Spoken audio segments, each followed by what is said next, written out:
Frank Abagnale, the con man who fooled the FBI for decades. Hook. Imagine cashing $2.5 million in forged checks across 26 countries before your 21st birthday.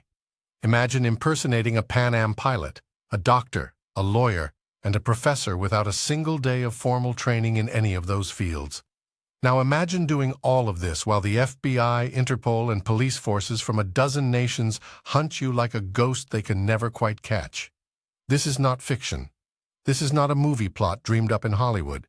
This is the true story of Frank William Abagnale Jr., a teenage runaway who became one of the most audacious con artists in American history.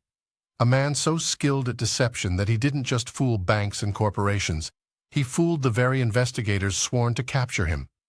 But here's the thing about running. No matter how fast you are, no matter how clever, no matter how many identities you create or countries you flee to, eventually the past catches up. And when it caught up with Frank Abagnale, it caught up hard. This is the story of how he ran. This is the story of how he fooled everyone. And this is the story of how they finally got him. Intro. Welcome back to the channel where we dive deep into the most incredible true crime stories ever told. Stories of brilliant criminals, relentless investigators, and the moments where everything comes crashing down. If you're fascinated by the psychology of deception and the thrill of the chase, make sure you're subscribed because we release new episodes every single week. Now let's get into one of the most legendary con artists who ever lived. Body Section 1. The Making of a Con Artist. Frank Abagnale was born in 1948 in Bronxville, New York, to a French mother and an Italian-American father. By all accounts, his early childhood was comfortable, even privileged. His father owned a stationery business on Madison Avenue in Manhattan. Young Frank attended expensive private schools. He had everything a kid could want. But beneath the surface, cracks were forming. When Frank was a teenager, his parents' marriage began to disintegrate.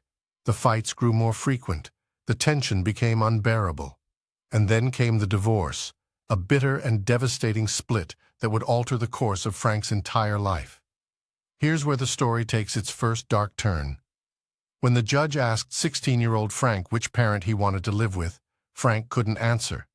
He couldn't choose between the two people he loved most in the world. So instead of choosing, he ran. He ran away from home with nothing but $400 and a checkbook his father had given him. $400. That's all he had to survive in New York City at 16 years old. Now, most teenagers in this situation would have been found within days, returned home, and grounded for a month. But Frank Abagnale was not most teenagers. He had something that would prove far more valuable than money. He had an almost supernatural ability to read people, to understand what they wanted to see, and to become exactly that. His first con was simple. He noticed that businesses cashed checks based largely on appearance and confidence. So Frank did something bold. He altered his driver's license to make himself look older. He put on a suit, and he walked into banks with forged checks, presenting himself as a businessman. And it worked. That first taste of success was intoxicating. The ease with which adults believed him, trusted him, handed him money. It awakened something in Frank, a realization that the entire adult world operated on assumptions. People saw what they expected to see. A young man in a suit was a professional. A confident voice meant legitimacy. A uniform meant authority.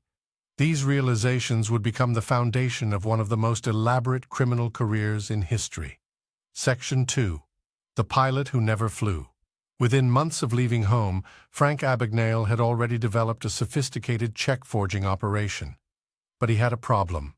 He was constantly on the move, cashing checks in different cities, and he needed a way to travel without suspicion. Then one day, he saw a Pan Am pilot walk through an airport. The way people looked at him, the respect, the automatic trust, the way security waved him through without a second glance. In that moment, Frank had an epiphany. He called Pan Am's headquarters, claiming to be a pilot who had lost his uniform. He talked his way into getting the name and address of the company that manufactured their uniforms. He called the manufacturer, explained that he was a pilot who needed a rush replacement, and they sent him a complete uniform. Just like that, Frank Abagnale became First Officer Frank Williams of Pan Am. But he didn't stop there. He knew that a uniform alone wouldn't be enough. He obtained a fake Pan Am employee identification card. He learned the terminology pilots used. He studied the way they walked, the way they talked, the way they carried themselves. He became a student of human behavior, observing real pilots and mimicking their mannerisms perfectly. For 2 years, Frank deadheaded on over 250 flights across 26 countries. Deadheading is when an airline employee rides free in the cockpit jump seat to get to their next assignment. Frank never actually flew a plane. He simply convinced everyone he was supposed to be there. Think about the audacity of this. He sat in the cockpit of commercial aircraft, surrounded by real pilots for hours at a time. Any question, any suspicious glance, any moment of doubt could have ended everything. But Frank had discovered the ultimate truth about human psychology. People don't question what they assume to be true. A man in a pilot's uniform sitting in the cockpit must be a pilot. The uniform was his passport to invisibility. He cashed hundreds of thousands of dollars in forged checks during this period, using his pilot identity to explain his constant travel and access to banks in different cities and countries. He lived in luxury hotels. He dated flight attendants. He was living the life of a successful young pilot, except none of it was real. But the FBI was starting to take notice. Strange patterns were emerging in bank fraud cases across the country. The same handwriting, the same methods. Someone was running a sophisticated operation, and they were getting better at it every day. The hunt was beginning. Section 3. Doctor, lawyer, professor, fugitive. Eventually, Frank realized he needed to change identities. The Pan Am persona had served him well, but heat was building. So he did what he always did. He became someone else entirely. He moved to Georgia and somehow talked his way into a position as a supervising resident at a hospital. Let me repeat that. A high school dropout with zero medical training convinced a hospital to let him supervise actual medical residents. For 11 months. How did he avoid killing anyone? Frank later explained that he delegated everything. He signed off on paperwork without reading it.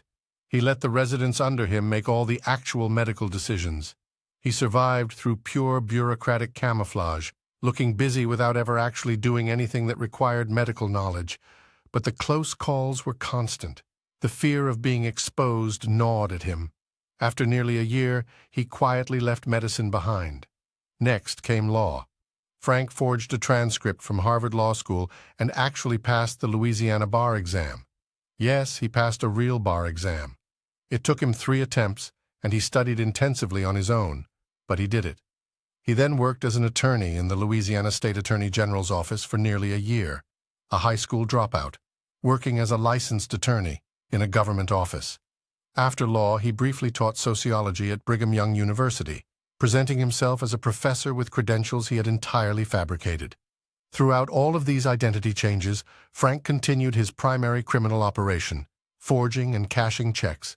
The money flowed in, but so did the attention.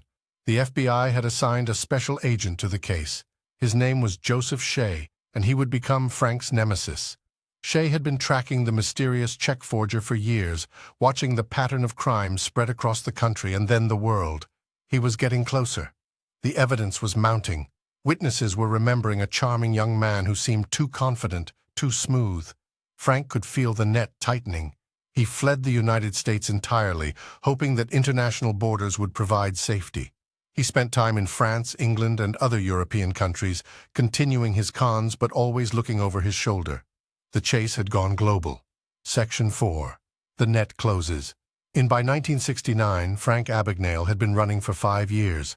5 years of forged checks, 5 years of fake identities, 5 years of luxury hotels and first-class travel and beautiful women, and the constant, exhausting terror of being caught. He was tired, more than tired. He was hollowed out.